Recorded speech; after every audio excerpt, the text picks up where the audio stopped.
এটা 3 নদীর মোহনা। মনে করেন এই এক নদী, আর এক নদী, এটা 3 নদী। এটা হলো ক্ষীর নদী, এটা হলো উজান সুতিয়া, এটা হলো বাডি সুতিয়া। এটা আপনার ইয়ের সাথে যায় সংযোগ হয়েছে, এই শীতলক্ষার সাথে যায় এটা সংযোগ হয়েছে। এই কারণে এটার নাম হলো ত্রিমোহনী রায়।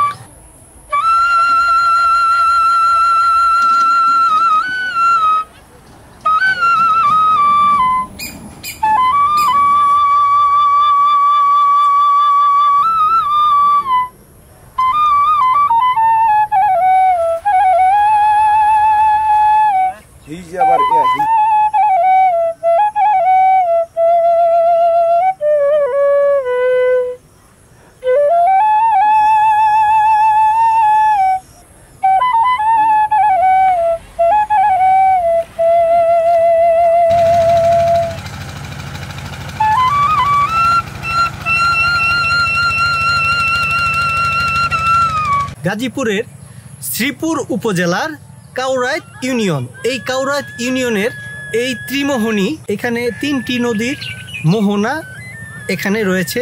3টি নদীর 3 দিকে বয়ে গেছে। এই 3টি নদী দিয়েই বিভিন্ন ধরনের নৌকা, জাহাজ একটা সময় এই নদীতে এখানে চলতো।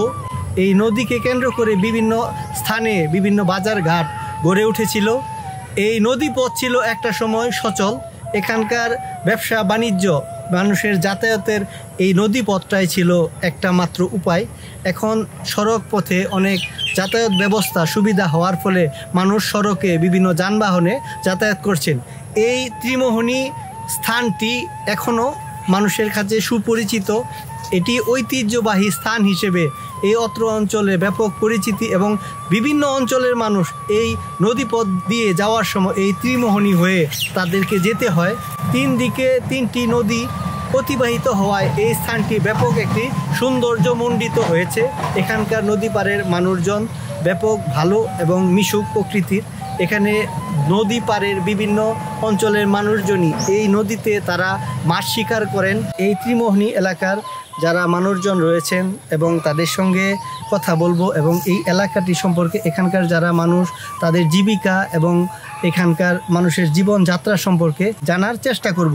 শুনেন, এইখানে ত্রিমোহনী পাড়ের যে মানুষ, তাদের জীবনযাত্রা তো অনেকের কৃষির সাথে নির্ভর আছে, অনেকের ব্যবসার সাথে নির্ভর আছে, অনেকের মাছের সাথে, জেলেদের যার সম্প্রদায় তাদের এই এটার সাথে সম্পৃক্ততা আছে।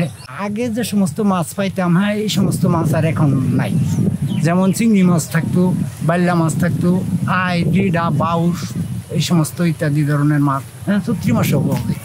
কিন্তু এই যে এখন ই হওয়াতে, ওই মিল ইন্ডাস্ট্রি হওয়াতে, মিল ইন্ডাস্ট্রির পানি নামায় এদিক দিয়েও নামে, ওইখানে আর একটা বলে শিবগঞ্জের এনে বলে কি একটা ইন্ডাস্ট্রি হয়েছে, ওইটার পানি ওইটা দেওয়া নামে, যার ফলে সমস্ত মাছ মরিয়া পাইছে।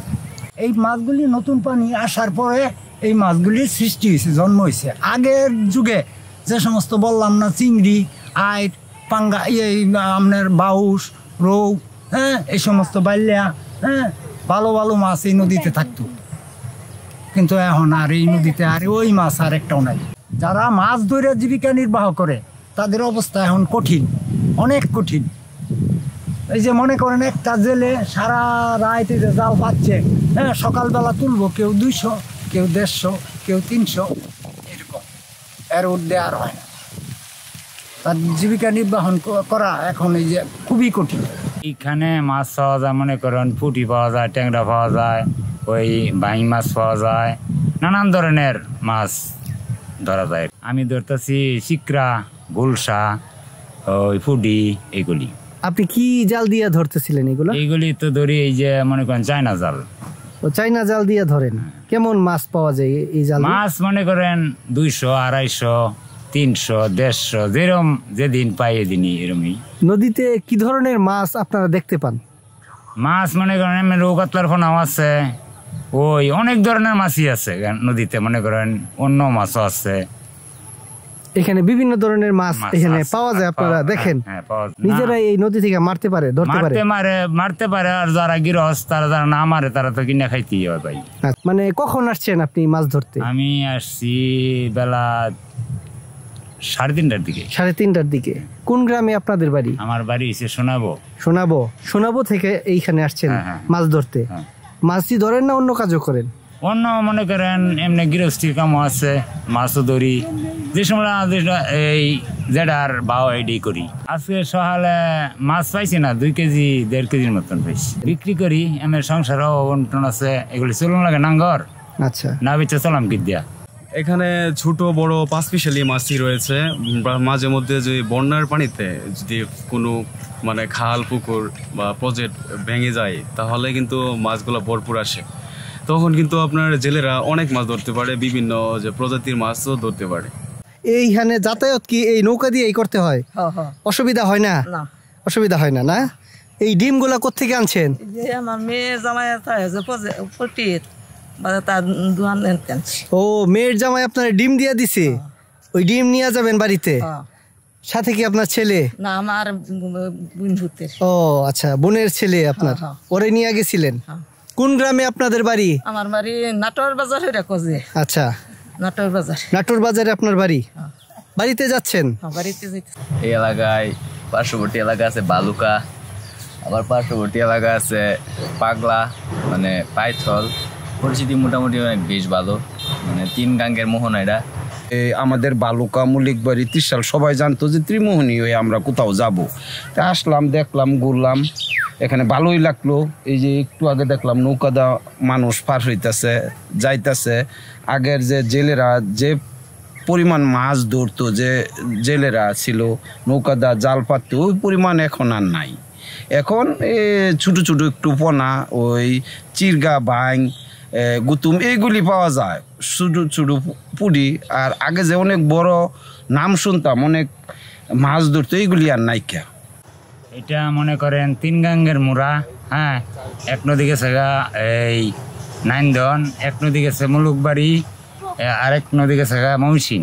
এখানে আপনার অনেক পানি থাকতো, অনেক পানি, যা মানে মানুষ এই বান্ধা দূর ছাড়ছে, এটার কোনো তলাই পেয়েছে না। আর এখন এখানে চৈত্র মাস আইলে কোমর পানি হয়ে যায়, হাঁটু পানি হয়ে যায়। আবার এখন দেখা যায় যে ওই যে খরা জালটা, ওই যে জালটা, ওই জালটার এখানে বেশ একটা গর্ত, ডোবার মতো, অনেক জায়গা লইয়াই মোটামুটি একটা ডোবার মতো। নদী তো চলমান প্রবাহ, তার কোন দিকে কোন সময় কি গতি আসে এটা তো নদীই বলতে পারবে। মনে করেন ফোলাপান আসে কেউ, হ্যাঁ, বইয়া বন্ধু বান্ধব হিসাবে একানো বসে আড্ডা মারে, হ্যাঁ, কতক্ষণ আড্ডা মারা জায়গা কে যে আমার মতো কয়েকজন হ্যাঁ আছে, আয়া নদীর পাড়ে বিকালবেলা হইলে বসে। এটা তো এক একজনের এক এক অনুভূতি, সবার তো আর এক সমান অনুভূতি না। দীর্ঘক্ষণ এখানকার যারা স্থানীয় লোকজন রয়েছেন তাদের সঙ্গে কথা বলেছি, এবং এখানকার যারা জেলে রয়েছেন, যারা মৎস্য শিকারী রয়েছেন তাদের সঙ্গে কথা বলেছি। এই নদীতে তারা ছোট ছোট নৌকা দিয়ে বিভিন্ন জাল, বড়শি এবং বানা দিয়ে তারা মাছ শিকার করেন। এখানে ছোট বড় বিভিন্ন প্রজাতির, আমাদের দেশীয় প্রজাতির মাছ এই নদীটিতে পাওয়া যায়, এবং একটা সময় এই নদীতে প্রচুর পরিমাণ মাছ এখানকার মানুষ তারা ধরতে পারতেন। এবং এখানকার যারা মৎস্য শিকারী রয়েছেন, এই মৎস্য শিকারীরা তারা এই নদী থেকে মাছ ধরে তারা বাজারে, স্থানীয় বাজারগুলোতে নিতেন এবং সেখানে তারা বিক্রি করতে পারতেন। এতে করে তাদের সংসারে একটা অর্থনৈতিক তারা স্বাচ্ছন্দ্য তারা আনতে পারতেন এবং অর্থনৈতিক যোগান তারা করতে পারতেন। এখানকার নদীতে আগের মতন সেই মাছ তারা পাচ্ছেন না। এই নদীতে বিভিন্ন দূষিত বর্জ্য ফেলানো হলে এই নদীর পানি দূষিত হয়ে যায়, এবং এই দূষিত হওয়া এই পানিগুলোর কারণে নদীতে আগের মতন দেশীয় প্রজাতির এই স্বাদু পানির মাছগুলো এখানকার মানুষজন আর দেখতে পায় না। আগের মতন এখানকার যারা মৎস্য শিকারী রয়েছেন তারা এই মাছগুলো ধরতে পারেন না, ফলে অনেকেই যারা মৎস্য শিকার যাদের জীবিকা ছিল তারা এই পেশাটি বদল করছেন এবং অন্য পেশায় তারা নিজেকে নিয়োজিত যুক্ত করছেন। এই নদী পাড়ের অনেক মানুষ এখানকার কৃষি চাষাবাদের পাশাপাশি এই নদীর মাছ ধরে তারা জীবিকা, বাড়তি একটা ইনকাম, তারা রোজগার তারা করতে পারতেন।